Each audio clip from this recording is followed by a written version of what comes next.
Hello. Welcome to the show. I feel like it has been almost an entire year since we talked about Lost. I feel like I've been edging for a month and I'm really exhausted and I'm finally ready had for a the little bit of release. pleasure. But I feel like a bigger release is on its way at some point, and I feel like I'm once again edging and I'm not here for it. I'm not here for it, Dylan. Welcome to Lost, where you just get edged the entire rest of the show. You know what? Honestly, though, the nanny is kind of like that too, where it's like edging with like Mr. Sheffield and will they, won't they? So let's just change. Let's just change our name of the podcast to Hot Mess Edging. I feel like that's a video that someone's absolutely Googled on Pornhub at some point in 2021. Hot Mess Edging. And it was me. Hi, I'm the person. Speaking of Hot Mess Edging, my name is Dylan Zahner, also known as 8-Bit Dylan. I hate that. I had to look on your face, Beth. I was both disgusted, but also didn't want to let you down as a friend. So I just kind of was like, you're just letting me fall in that pit and bury myself. You know, sometimes good friends just let their friends fail and just sit and watch and don't do anything. That's what I am. Well, my name is Dylan Zahner, also known as 8-Bit Dylan. My favorite show is Lost, but I've never seen The Nanny before. And I'm Beth Dixon. I was like, what about you, Beth? We're professionals. We're so good at this. I'm Beth Dixon, also known as Augusta Winda Lemon on all my social media, including my Twitch. My favorite show of all time is The Nanny. I love Fran Drescher, love Fran Fine, but you know who I'm loving a little bit more right now? Who? The Suspense in Lost. Oh my God. I've never seen it before. And I'm on a ride. Y'all. These 2 episodes that we reviewed, for those that don't know, this podcast, we're going to be talking about episode 13 and episode 14 of Lost. Episode 13 being The Long Con. Season 2. Of season 2, yeah. And episode 14 being one of them. These 2 episodes are like the start of like just some of the best Lost you're going to see. Over the course of these episodes, there were also some pretty laughable moments that weren't supposed to be laughable in these episodes. For sure. Like, it's still Lost, so like you're still gonna get that writing where you're like, they did not. You took my stuff.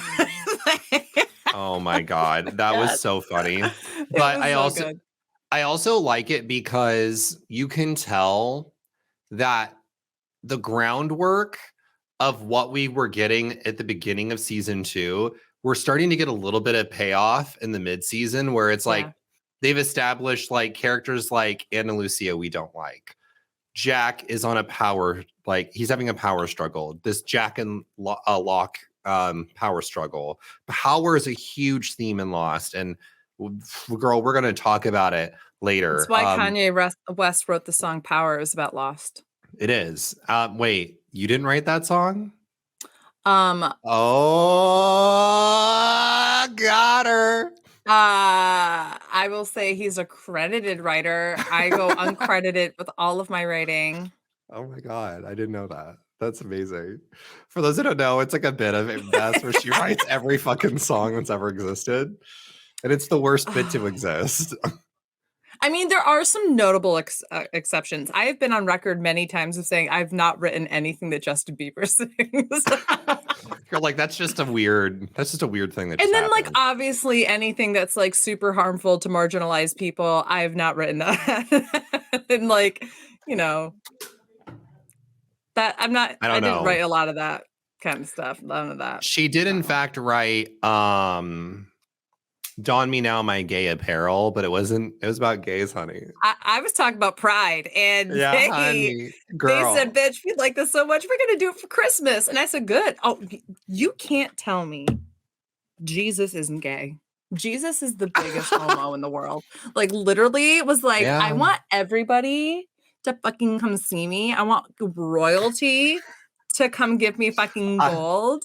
I am not saying Jesus is gay, but I am saying, for a fact, with that long hair, he was like, hey, girl. Like, he just like pulls the hair back in his face. He's just like, Also, Jesus was black. I don't know if we need to repeat this for people in the back of the room. True. Jesus was black and Jesus was gay. And we love Jesus because also Jesus kept the company of like 12 fucking guys and like kissed and washed their feet. Like, gay. And then also the dream. Also, like, loves sex workers. So if you aren't supporting black people, sex workers, and like, the poor, then someone's going to tune into this episode of our Lost podcast and be like, I'm lost. What the fuck are they talking about?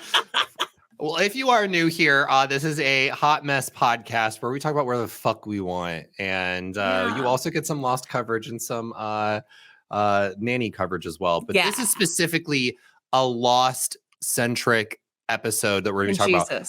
And Jesus. We actually are a Christian podcast. Can we hold hands? And then... Wait.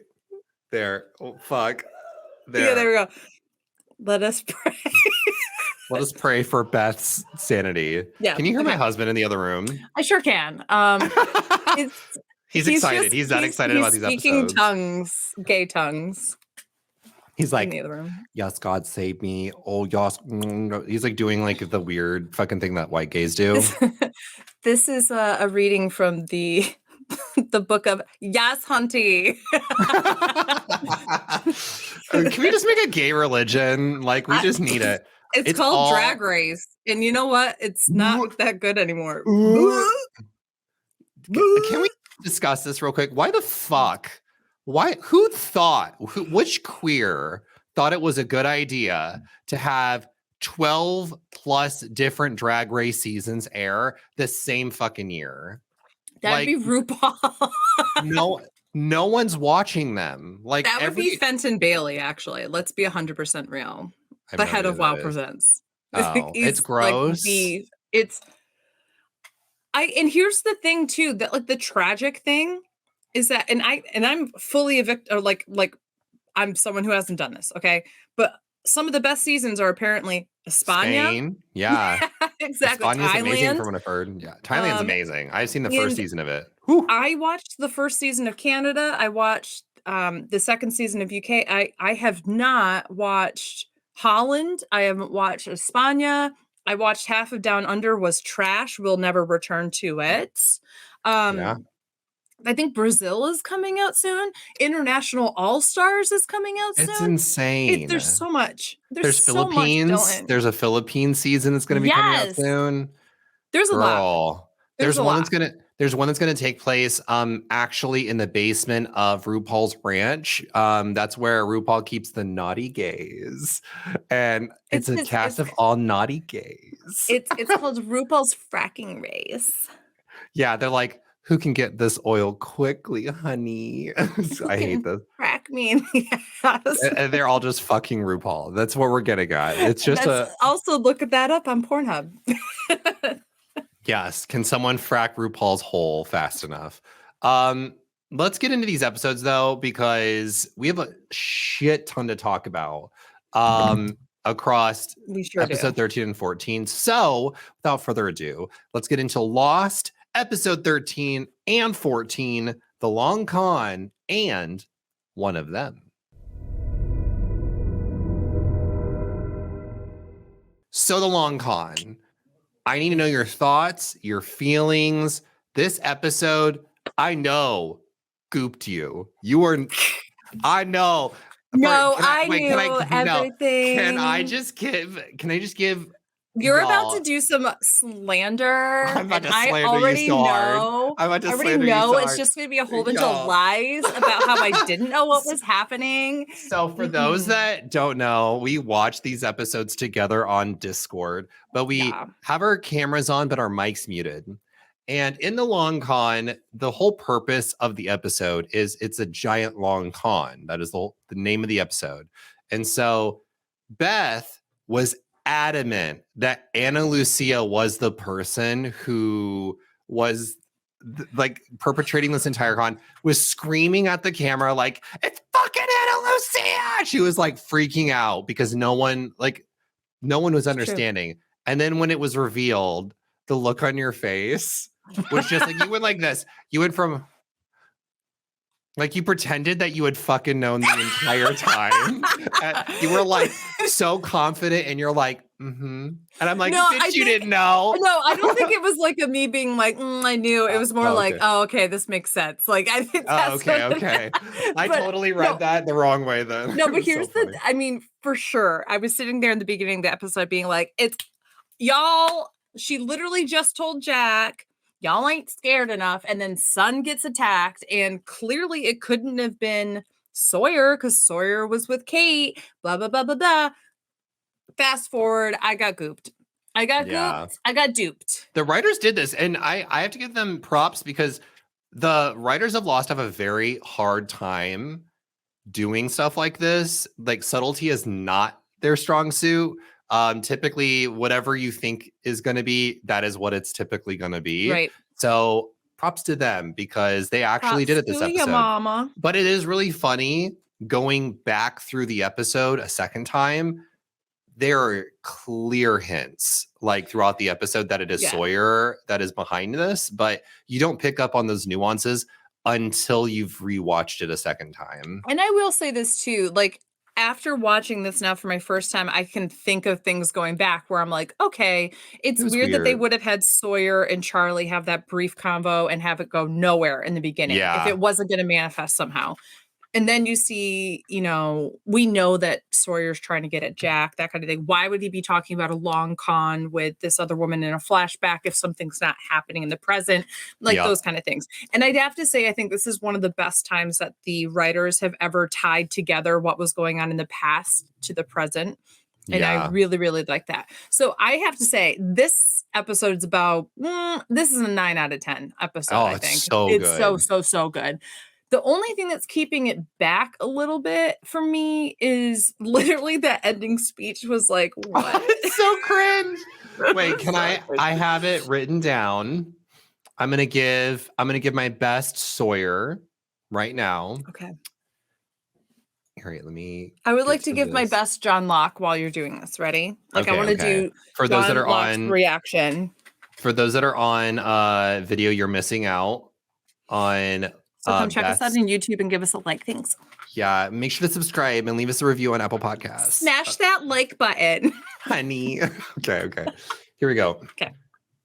How about you listen up? Because I'm only going to say this once. You took my stuff.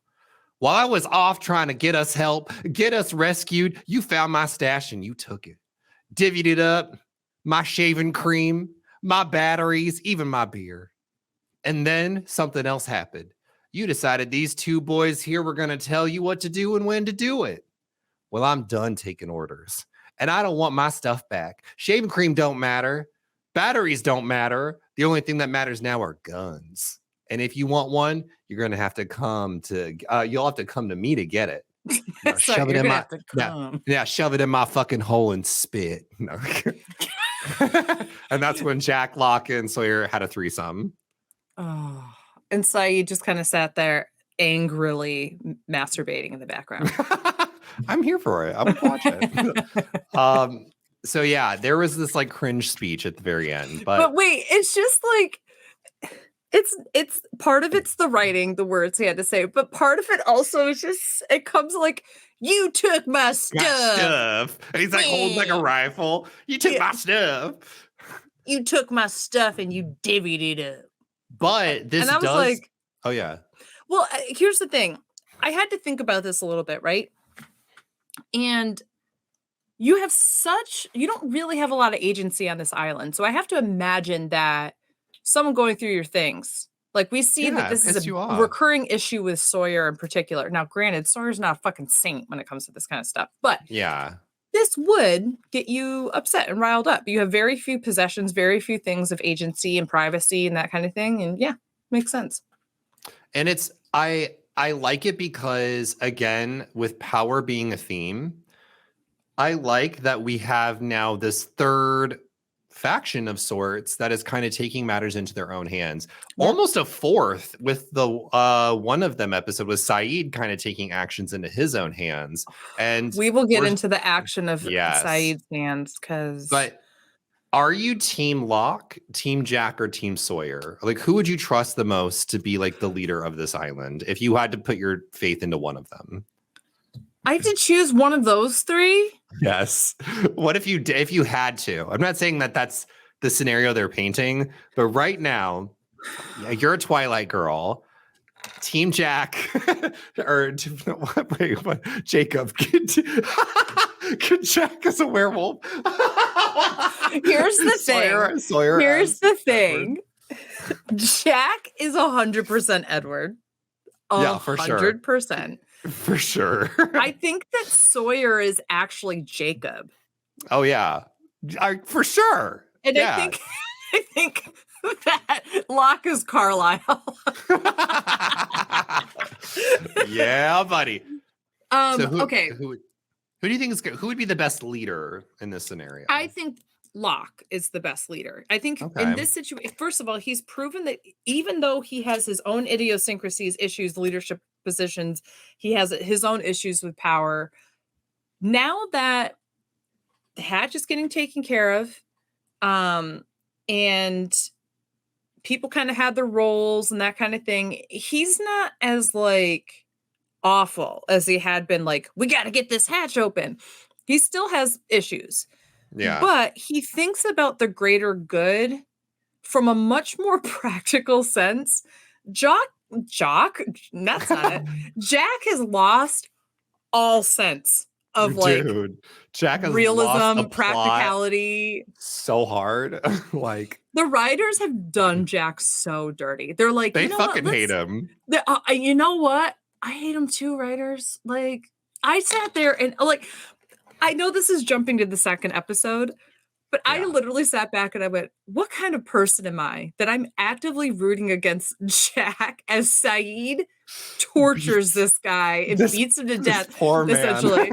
This poor guy. And Jack, let's be honest, in real life, I'd be like, can we maybe cool it a little bit? Yeah, like I'd be Team Jack in that situation. I'm sitting here going, I've literally flipped off the camera when we watched that situation. I was like, fucking shut up, Jack. I don't want to hear you. Let Saeed tear his fingernails off. I don't know. Like, I'm like what the hell's wrong? Like, what is this? This show has changed me. It's so bad. It's so bad. But yeah, no, I really think in this situation, Locke had the best sense, which is make an agreement about the guns. You and I come talk to each other man to man about it, that kind of thing. Yeah. Now, here's the thing I don't like about this situation, but I also know is kind of necessary. If you're claiming this is going to be community property, it should be voted upon by everybody there. Yeah. Everybody should be aware this is what's going on. Also, has a lot of people like not even seen the hatch yet? Like, I think everyone is aware of the hatch. Everyone knows it.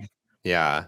What else are you doing on this island? Wouldn't you want to be like live in the hatch? I go sleep on the fucking bed with pillows? Like Locke was. Can I do laundry? Can I just not be outside with bugs? Can I take a shower? Yeah. I mean, seriously. And it's just like, no, the chosen ones who have done all the work and don't let anybody else join in their reindeer games. It's weird. Like, why are Rose and Bernard as like older people living in the hatch? Like, it can't be good for them to like be out in the sun and like be overheated and all this kind of stuff. Like, it is weird. But I think I'm wondering if it has something to do with the fact that A, there is guns there. So it's not as safe. And B, a lot of things that have happened in the hatch have been like not good. So I could see like some of the survivors being like, you know what? I'm good on the beach. I've been good for the last 30, 40 days. And I don't know, does everybody know about pushing the button, or is it only select few people know? I think everyone knows about the button. I think it's just only some people have volunteered to like want to actually go in and push this button. Yeah. I want to talk to you though. So Sawyer's motivations for this to like take these guns and kind of run the ship the way that he wants to run it, where he's basically like, you want a fucking gun, you can come get a gun from me, but it's going to cost you. Like, where it's like a bargain. Because do you think that he is motivated? Because there was this question that came up from Kate where it was like, are you doing this? You're not doing this because of the guns. You want to do this because you want people to hate you. And he's just like, well, thank God you don't hate me. Like, why do you think Sawyer does this?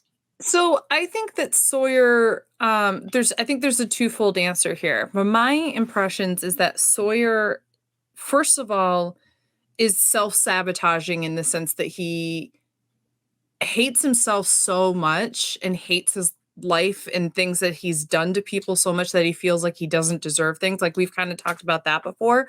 But I also think that, like, he's been through enough shit on the island and then the raft and all this other stuff to know that, like, Jack and Locke are not all-knowing. They don't work together the best, and they also don't know what motivates people. He knows what motivates people because he's a con man, and he knows what gets them to do things. And so he knows that, actually, you want the safest thing for the guns, you come to me and you have to put a price on it. And that goes for everybody. It goes for Jack, it goes for Locke. And now people have to really think about, is the gun worth it?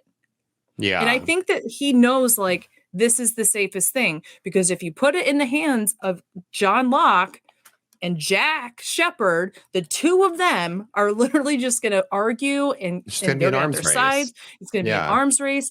And he kind of took that out and he said, I'm going to put a capitalist approach to it. And you know what? I say this very rarely, but you know what? I think in this situation, the capitalist approach works. Yeah. And I think Sawyer, despite him obviously being painted as kind of this third party potential leader of this group, where he is like taking matters into his own hands, I like the idea that even like this kind of factors into one of them. His plan fucking works. Like, literally, people don't bother him. Yep. There's no more guns that people are worrying about. And like, at the end of the day, as much as people can like criticize Sawyer and like his methods, it fucking worked. Like, and he also knows he's the only one who can get away with doing something like this. Yeah. Because he knows how to do it. And he also knows that his position there on the island. And the fact that he was able to recruit the other, like, outsider, Charlie, in order to help him manifest all of this stuff, because he knows that Charlie has his own motivations that aren't, he was wrong about what they were. He thought they were drugs and that kind of thing. But now that he knows that Charlie's motivation is to undermine and show John to be a fool, he knows that that actually aligns with what he needs, because he feels the same way about Jack. And he also understands that Locke, though an important person, needs to be knocked down a peg or two sometimes. And so I think that I don't think this is the last time we see the two of them maybe like team up. But I don't think it lasts forever. Excuse me. No, I agree. And it is interesting to see that Charlie's motivation is that, like, he's so motivated to make Locke look stupid that he's willing to attack Sun, which is crazy. And like, it just shows how smart Sawyer is to just really understand what people are going to do in the situation. He's only known these people for what, like 30, 40 days? I mean, like 45 or something. They have been on this island for 57 days as of the long con. So he's known these people for 57 days. And so he's already got 2 months. Yeah. And he's got them fucking pegged for what Kate will do in this situation, what Locke will do when he says something about Jack. Like, it's crazy to me that Sawyer has these amazing people reading skills. And it is interesting to see him use them for this as opposed to like something else. He could have been such a great poker player. And you know what? Right? You want to make a lot of money, enter the World Series of Poker. There you go, buddy. Like, come on, you want 600 grand, go and do that. That's actually a perfect segue into Cassidy and this whole situation where he does eventually con Cassidy. So what were your thoughts on that? So first of all, I'm sitting there as soon as I see them in bed together in the first flashback, and I'm like, where do I know this woman from? Like, who's this actress? And then it dawned on me, this is the woman who plays QB1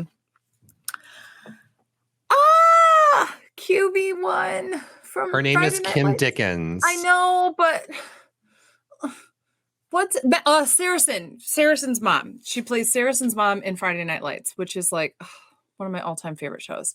And she always just kind of plays this like she plays a very similar character all the time, which is like, I'm going to come across like very, innocent and, non-threatening, but I'm going to have a little bit of knowledge of what I'm talking about here. And I have a soft Southern accent. And, I feel like, it's like perfect. It's like perfect for her. That's just that's how what she does. You know what I mean? And so in this situation, when she said, like, I love that she caught on to his con, because I'm going to be 100% honest. I would be conned. Same. That's a good ass con. That was a great con. I was sitting back. But I also think it was so interesting. The long con wasn't just her. It was also his partner. And I think all of this was incredible.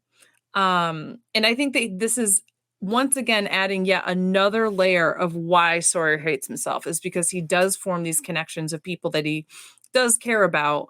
But at the end of the day, like he said, I'm a con. I'm a con man. I'm gonna con. You're gonna run. I'm a con. I'm a man. I'm a con. I'm a man. I'm a man con. I'm a man con, honey. Oh, there you go. Sorry, you froze there for a second. What were you saying? No, I was just going to say, I think that it's true. I think when you have this kind of identity, it's really hard to shake that kind of thing. It's like basically kind of like an addiction in its own way, and in the same way he calls Kate out, you're a runner. I'm a con man. Like, you're going to run from every situation. You're going to run from the things that make you face and own up to things. And I'm going to con people and never face up to those things. Agreed.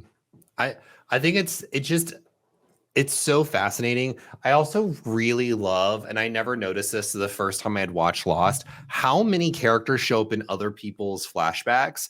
We get Kate's mom in the diner.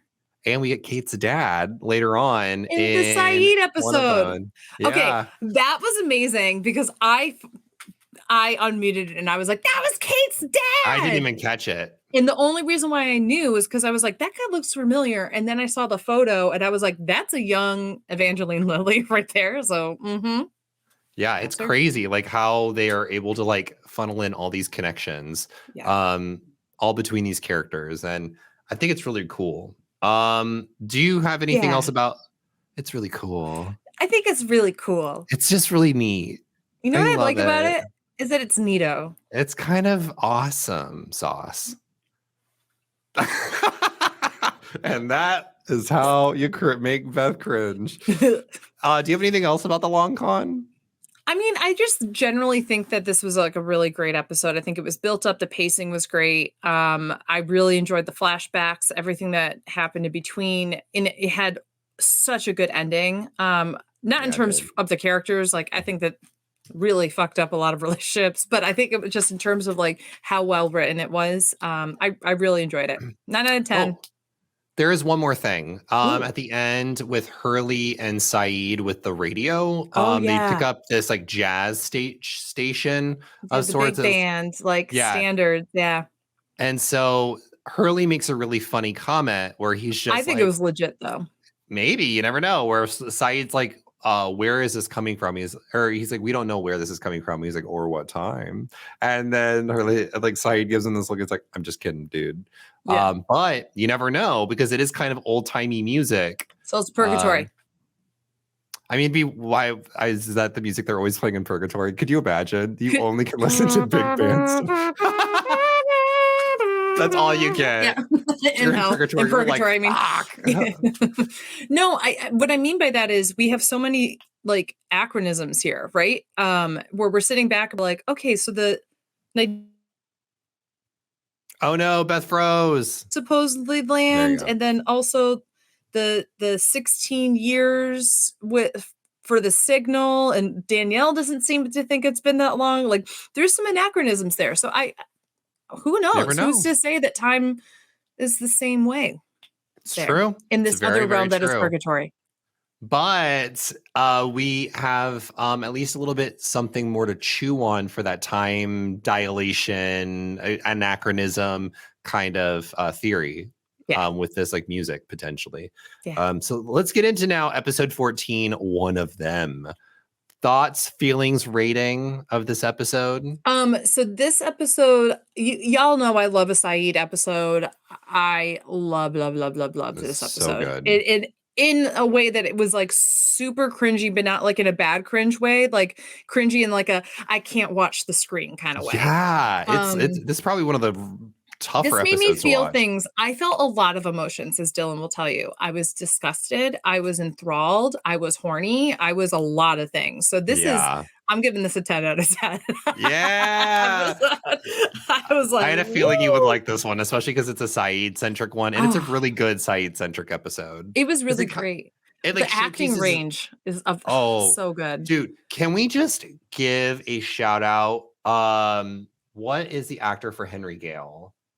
He acts like he's in pain so well. Yes, and also he's finally here, and that's the last thing I know about Lost. It's so true. It's all a mystery from here on out. I don't know anything about his character, but as soon as I saw the guy get dropped, I was like, oh, there he is. I'm looking it up. I don't know why I'm forgetting his name. He is played by...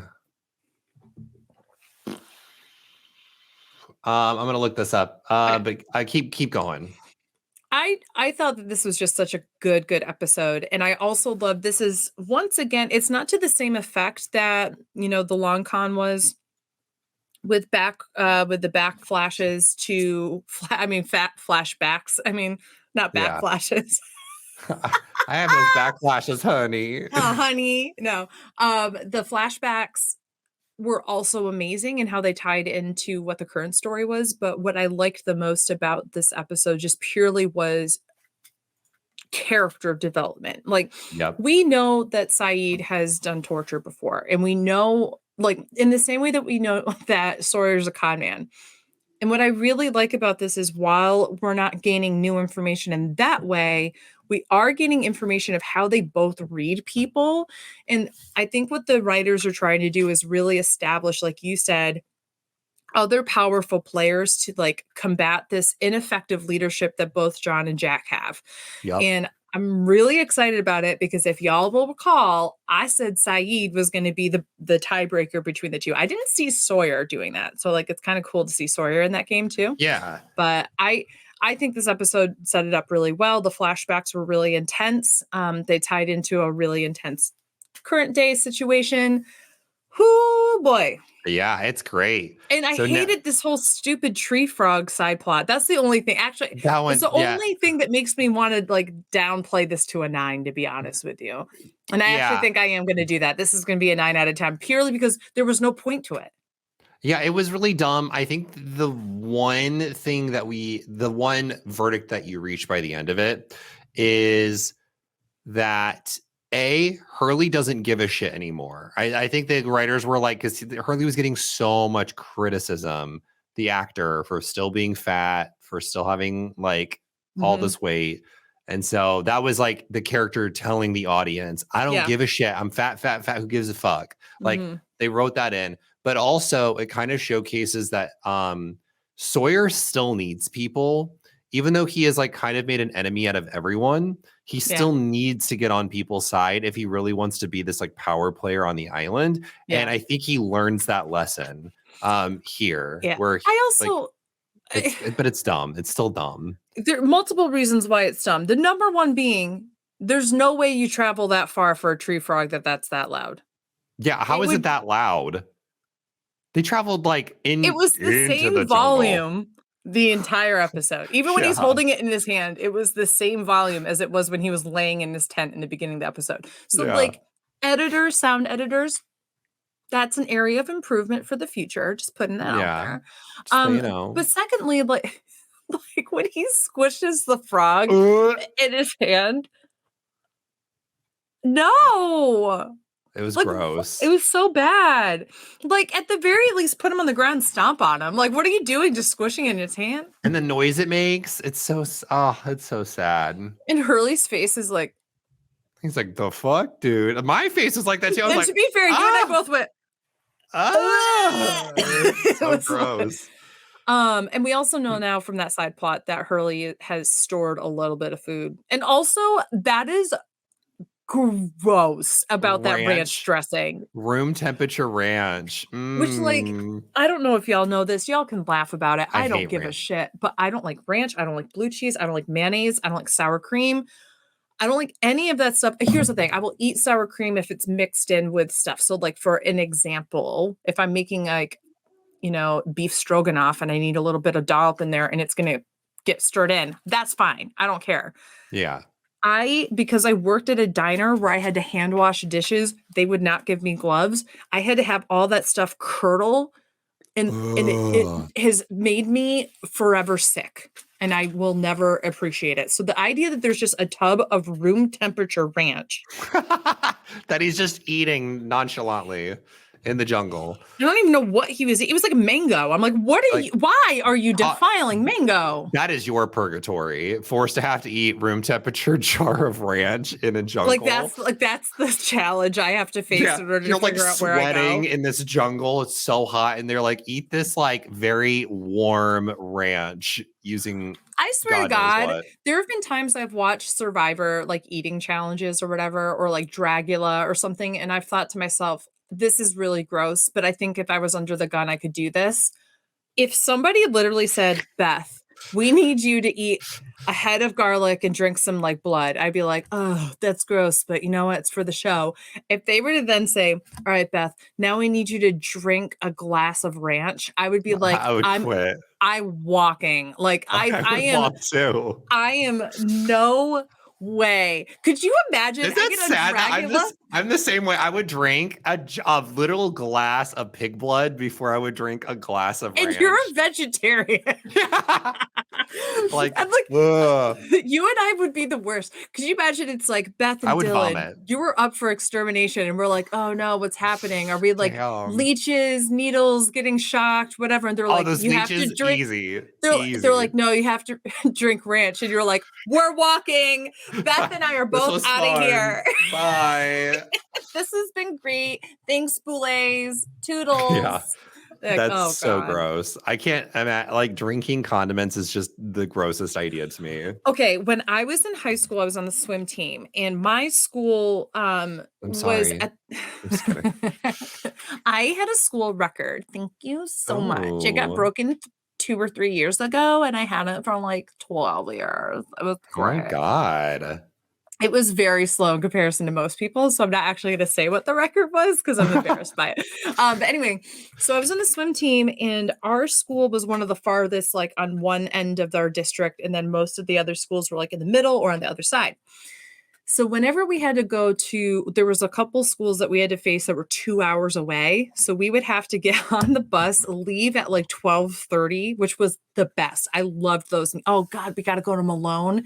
Yeah, we get to get out of school so early. And we'd get on the bus, we'd go, we'd swim, and then we'd have that 2-hour ride back. And it meant that we got to stop and go to Pizza Hut on the way back. And we were like, yes, bitch, we fucking made it. We're going to Pizza Hut. This is it. There was a tradition. Ew. I know where this is going. They would drink that garlic dipping sauce, that like creamy garlic stuff, which I have to say is probably not as bad as ranch or something. I could do that. Still, like I could do that. I could do a glass of that stuff. I could not do a glass of ranch. No, I'm like. Mostly because I know it's just butter. Mostly because I know it's just butter. I can't deal that though. Like I'm weird with anything creamy, and I know it's funny, but like I'm weird with no. It literally like pains me to this day. And so like I sat back there like, Beth, you're a senior. You have to like challenge the coach. And I was like, I'll do marinara. I'm not doing this. And they were oh, I can easily do marinara. Marinara's not, and they were like, that's nothing. Anybody could do marinara. And I'm like, that's great. You know what happened today, guys? I was one of the only people who got first place in all my races. So I'm exempt, bitch. Like, y'all do something. They were like, that you can't play that card. I'm like, just did. So I refused. I was the only person who didn't do it. But I remember specifically this girl on the bus who I was like hanging out with, and we were like across whatever, got sick afterwards, and it all came up on the bus, and I was like, oh, that smell! It was the worst thing of my life. Jesus, that sounds awful. It haunts me. Ew. She has to vomit into that cup and you have to drink it. There you go. Just imagine that. There you go. And we've lost her. No. Okay, so wait, let's get back on topic. So I would rather Saeed pull off all my fingertips. Oh my God, if Saeed needed to torture me in order to get me to have any information, he's like, why are you save wet? Those pliers. You can just be like, Hurley, pass me that huge tub of ranch. And I'd be like, I'm speaking, I'm another. He's like trying to torture you, and all of a sudden he's like, why are your nipples erect? And you're like, why? And then I'd go, oh, you noticed? You're like pressing them up against your shirt just so they can be seen. Okay. I need to recap this for everybody listening at home or in the car, wherever you are. Just to reiterate, catching up to speed, Beth Saeed is fucking hot. Yeah, she is horny for Saeed. Oh my gosh. And she's ace. I'm ace. People don't do it for me normally. Saeed doing it for me. And here's what it was. It was this exact moment. He shuts the door to just ties, and then okay, guys, if you're watching the video, this is literally what he does, right? His hair's down like this, and he shuts the door, and then he goes, I gotta do what's gotta be done, like this, and puts his hair up into a bun. And I was like, your legs are literally up in the air. I literally made Dylan pause, and I was just like, if he did that to my bedroom, my ankles would be behind my head, tied in a knot, just like this. I'd be a fucking little pretzel. I'd be like, hello! Destroy me! Like, oh my God. You have a few holes to choose from. What would you my God. Whatever you would like, sir. Yeah, no, I agree. Saeed was super hot in this moment. Let's get into that then. Henry Gale. Let's get into your holes. So yeah, Henry Gale. Yeah. Thoughts. Do you think Henry Gale is an other, or do you think Henry Gale is a person in a very shitty situation? So I need to rewind something actually before we get into that, because I think it's pertinent to Henry Gale, but I think it's important for you to understand where my theory is at. Okay. Yeah. So we see Rousseau again. And Rousseau, we see what she tells Saeed in like the first season, right? About she hears the others, they whisper to her. Yeah. So I actually don't think she knows who the others are. I think the island people, like the plane crash people, have assumed it's the other people who like are the people on the that island. are harassing them. Yeah. I think she thinks the others are the voices people are hearing, but doesn't really know that they're, I don't know. That's just a working theory I have. Yeah. No. Then when she captures him, she says he's an other. He's going to lie for a long time. Yeah. I think this is, and then she's also the one who said that, there were people who'd been getting sick and like they didn't act like themselves, that kind of thing, right? Yeah. So I guess actually I need to scratch what I just said, because she does know that there are other people on the island, because she was like, I caught one. And she had mentioned that like her daughter had been kidnapped by the others. So she is like aware that there is like a physical presence of other people. But I think that her theory is kind of what my theory has been, which is that the others are influenced by the voices of kind of like she the thinks island. They're the same. Yeah, she thinks that they're one and the same. Like they like communicate through whispers in the island, which maybe they do. I don't know. But the point being, It's interesting. She says they're going to lie. He's going to lie a lot. And it's like she has experience in this and she knows that like you need to kind of break them down. And I think it's because she's like, you have to break them out of like a spell, so to say. And Okay. so I think that like they basically give them an identity and kind of like change who they are a little bit when they join the others. And like it's kind of like it takes a little while for that to like go away.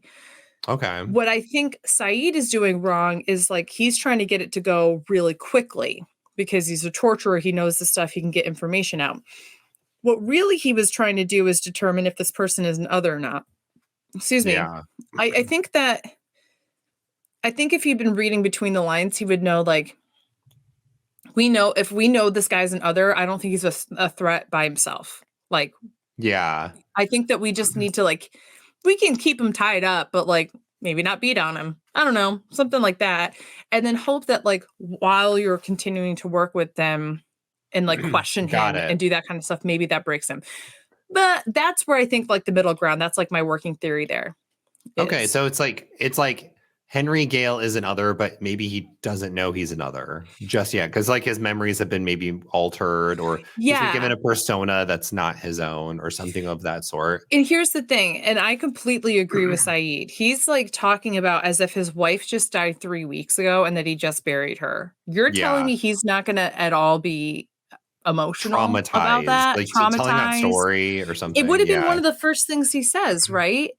Like help, like blah blah blah. When he gets like, he's like, my wife died 3 weeks. Like, please, I like, or to be honest, I'm going to put this out there too. I'm not advocating for this. I'm not saying that everybody who gets into this situation should or does feel this way, but I also feel like there could be a certain sense of like, what's the point? Kill me. You know what I mean? Like when you're in such a desperate situation. So like, it's just interesting that there was none of those extremes. And I think that's what Saeed is really picking up on. Yeah. He's like, something's off here.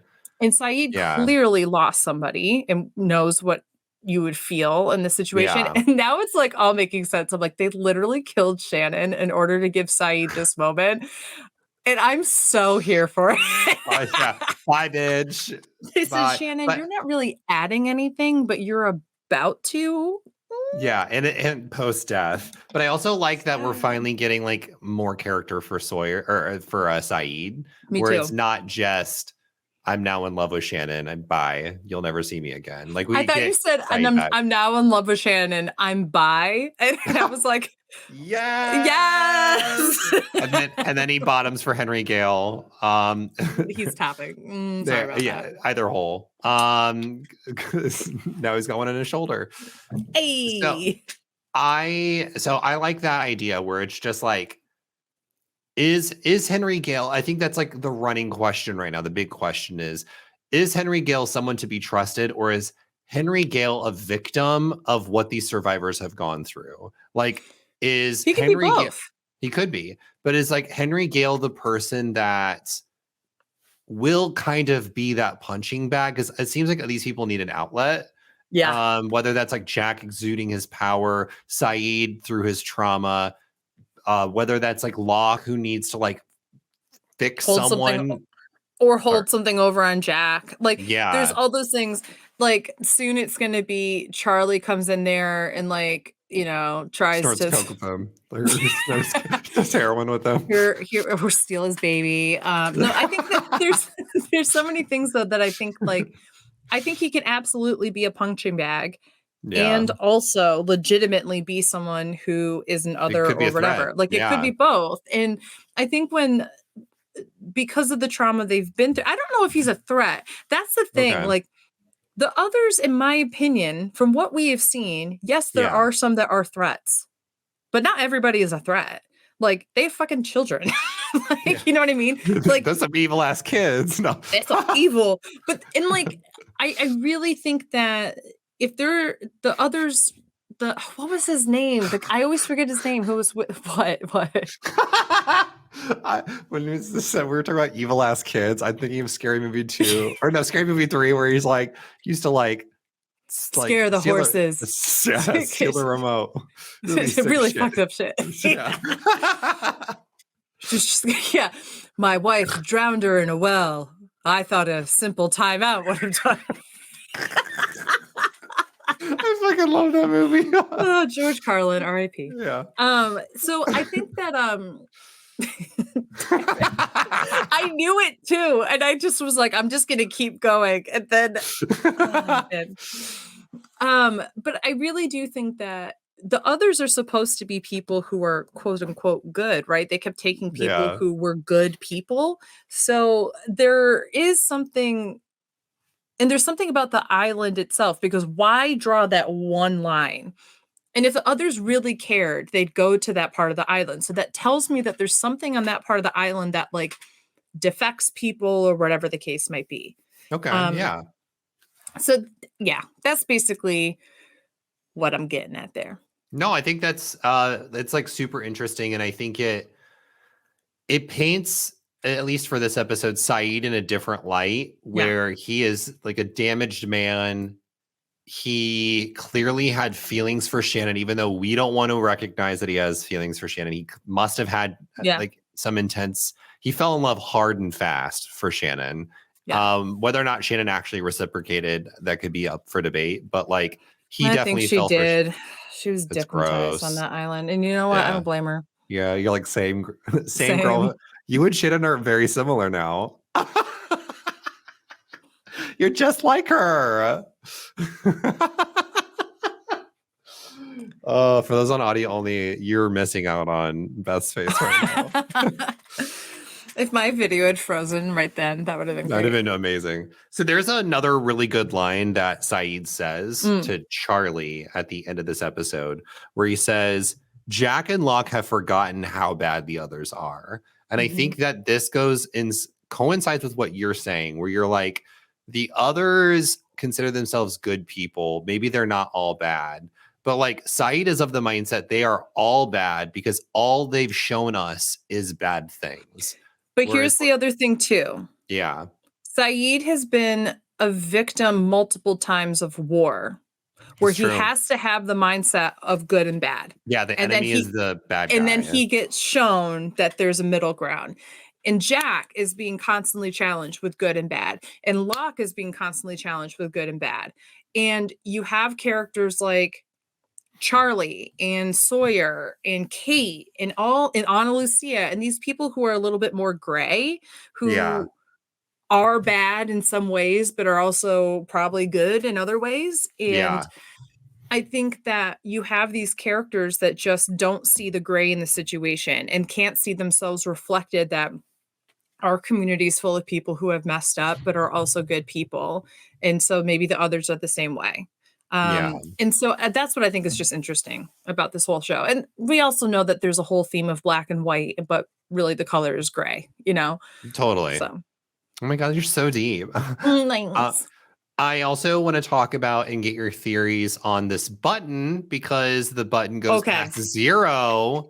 It goes past 0. Shit happens. And you would notice that they, in a random order, all the other, I think what they were Dharma symbols, the other initiative sites started going boop, boop, boop. And I think it was the order in which their buttons didn't get pushed. And right before the swan one would have shown up, Locke hits the button. So we're still and then it goes back up to 108. So I think that this is a sign that those other sites are the ones where the experiment failed, or people. I still think like the whole point of the experiment is to not do it. And like they're trying to see how long you can control people, AKA power, and got so close to being like, they almost freed themselves, but no. I don't know who they are or whatever, but I thought it was hieroglyphs that was on there. But wasn't there what was the other site? Wasn't it a feather or something? Where they were arrow.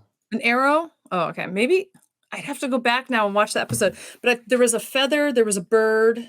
Yeah, there was I have it up here. It was here, let me save image.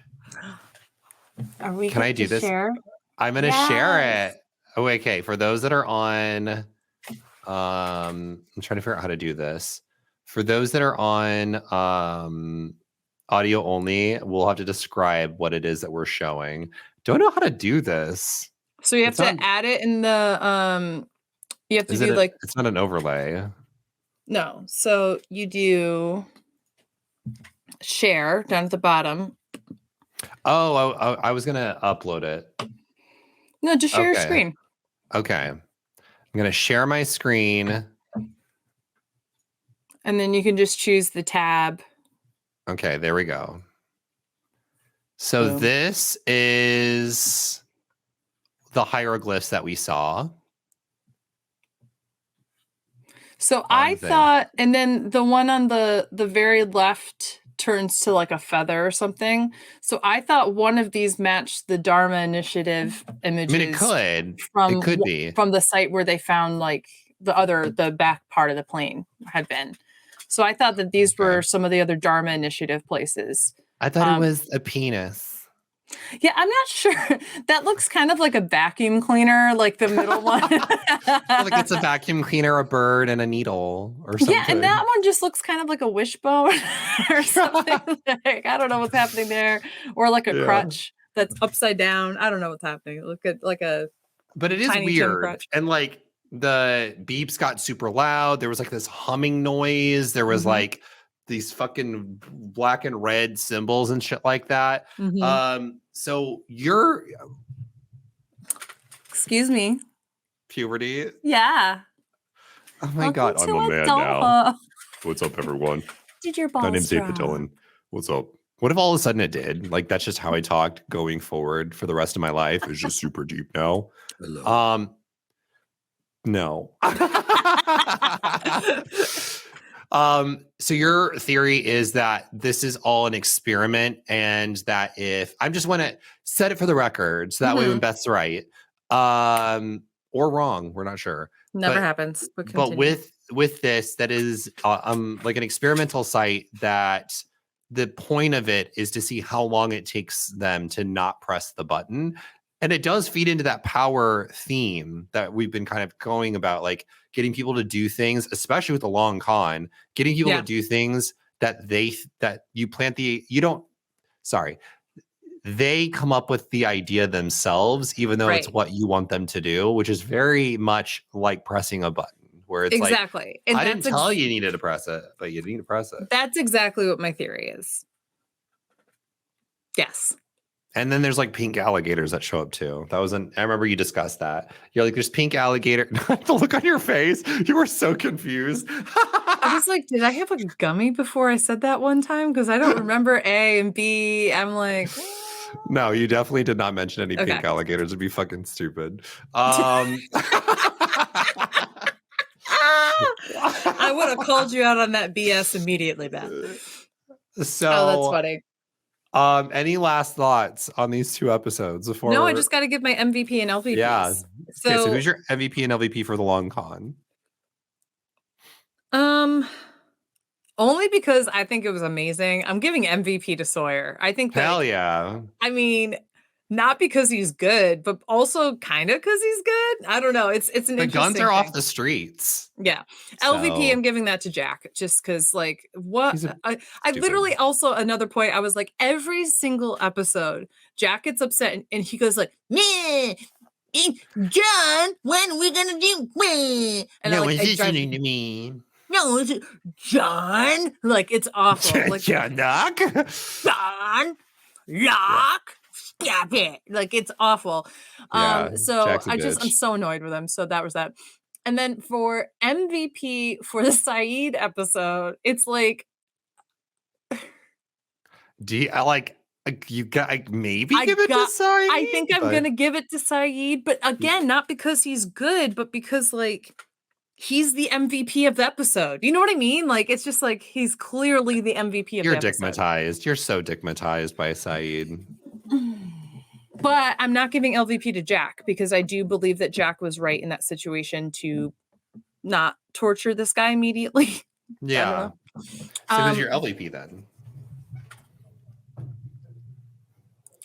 Well, I want to give it to Sawyer because he killed the frog, but I feel like that's stupid. I think I'm going to give it to Locke, actually, because I think Locke is more of an enabler in this situation, and Sayid knows that he can manipulate John against Jack, and I think that this is a situation where Locke should have listened to Jack.